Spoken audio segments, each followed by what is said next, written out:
Alors peut-être je vais me permettre de redonner le cadre de ce qu'est Mondelez en France. Nous sommes le 5e intervenant dans le marché agroalimentaire avec des marques emblématiques.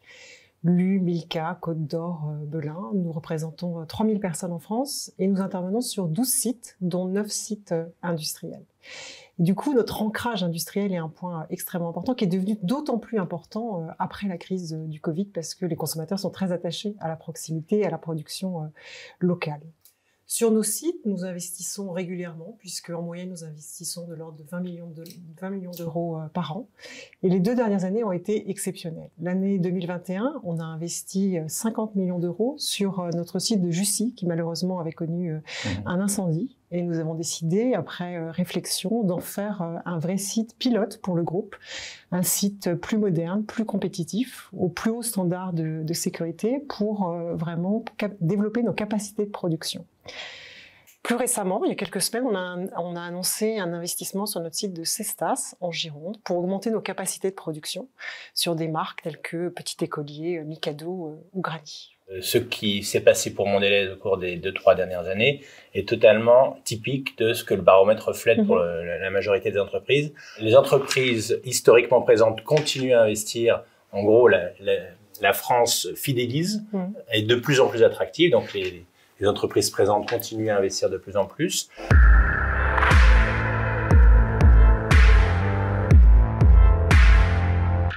Les crises géopolitiques que nous vivons actuellement, bien évidemment, créent des difficultés dans la chaîne d'approvisionnement globale. On a un point de force avec nos sites industriels en France et surtout lié au programme de collaboration que nous avons avec le milieu agricole depuis une quinzaine d'années, puisqu'on a mis en place un programme Harmonie, qui est effectivement une charte avec plus de 1000 agriculteurs, ce qui nous permet d'avoir une sécurisation de nos approvisionnements. Et on constate évidemment aujourd'hui avec cette crise en Ukraine, une flambée des cours de matières premières, de blé en particulier. Donc on peut imaginer qu'en ce qui vous concerne, ce soit particulièrement pertinent et utile d'avoir ces accords de long terme avec la production française. Bon, d'autres coûts explosent, d'autres produits manquent.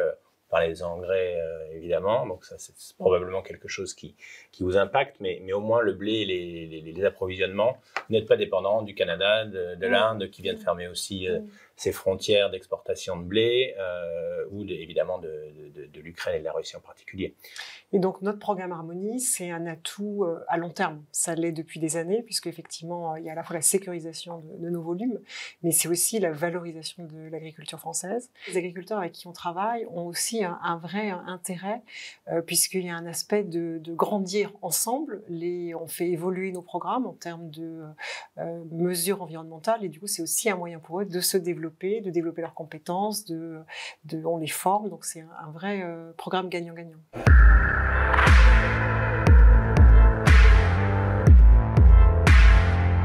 Ce dont on se rend compte dans l'industrie de grande consommation, c'est que de plus en plus ce Made in France a du sens. Enfin, il a du sens aux bornes de la France. On l'a dit tout à l'heure, de plus en plus local, etc.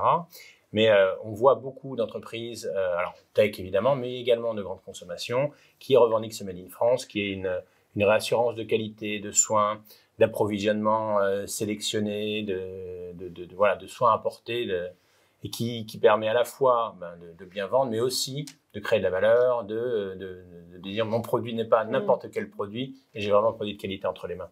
Donc on voit ça dans de nombreuses industries. Est-ce que c'est la même chose? C'est particulièrement le cas dans l'alimentaire, parce qu'en fait l'image de l'alimentaire français est extrêmement positive à l'étranger. On a une marque emblématique qui est la marque Lu, qui est une des marques préférées des Français, et on a décidé récemment de l'étendre à d'autres pays en Europe, et on joue vraiment sous le thème de la gastronomie française, l'image de la marque connue française. On l'a lancé en Allemagne et en Angleterre, et on voit que c'est un très bon développement.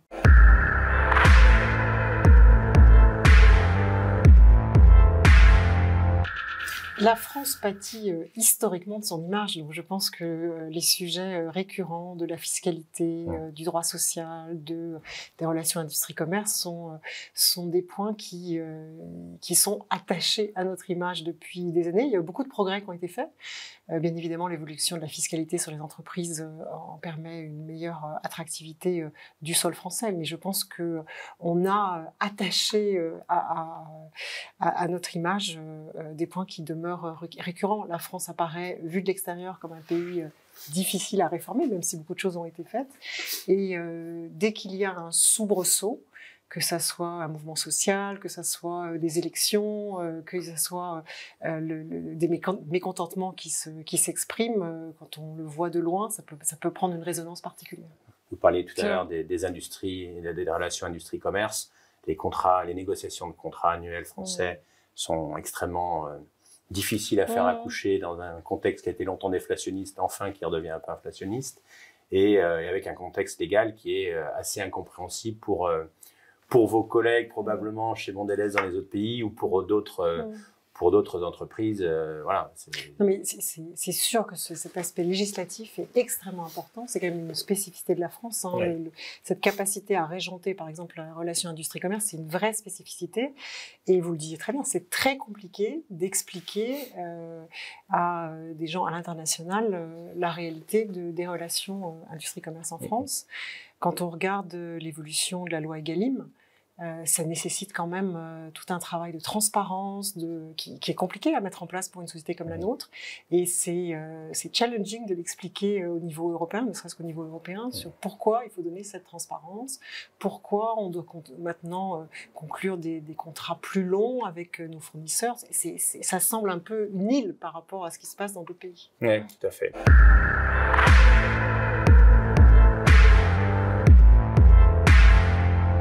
Quand on investit dans une usine, c'est pour être capable de produire de manière plus efficace, plus adaptée aux besoins des consommateurs. Donc tout ce qui est fait pour améliorer notre capacité à innover fera beaucoup de sens. Le baromètre fait apparaître très clairement que l'innovation est le principal atout de la France. Hein. Un chef d'entreprise sur deux considère que c'est notre principal atout. Effectivement, chez Mondelez, nous avons un centre de R&D international qui est basé en France et qui bénéficie aussi du crédit impôt recherche. Donc c'est important, ça permet de favoriser nos politiques de développement. Vous le disiez, l'innovation est reconnue en France et les consommateurs français sont très exigeants. Donc souvent, on peut tester en France des produits avant de l'étendre dans d'autres pays, ce qui montre tout l'attrait de l'innovation en France comme dans d'autres pays. Ouais.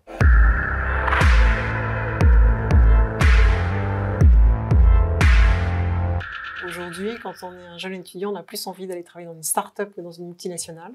Et notre rôle, c'est de renforcer notre activité vis-à-vis de ces jeunes qui sortent de l'école pour leur montrer qu'une vie, c'est un parcours, en fait, et qu'il y a plein de métiers possibles, plein de types d'entreprises, et que certainement commencer par une multinationale, c'est peut-être plus formateur que de commencer par une start-up, et qu'on peut tout faire dans sa vie.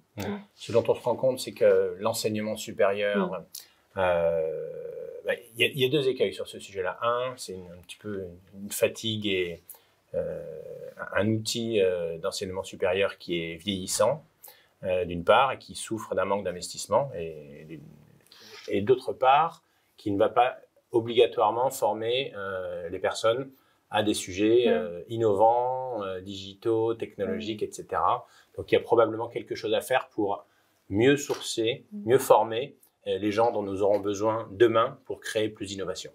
On a effectivement, je pense, comme tout industriel, des difficultés parfois à recruter. Donc, on a un enjeu, nous, de tout faire pour valoriser l'attractivité de nos métiers. C'est le cas notamment sur certains sites industriels où on peut avoir du mal à recruter.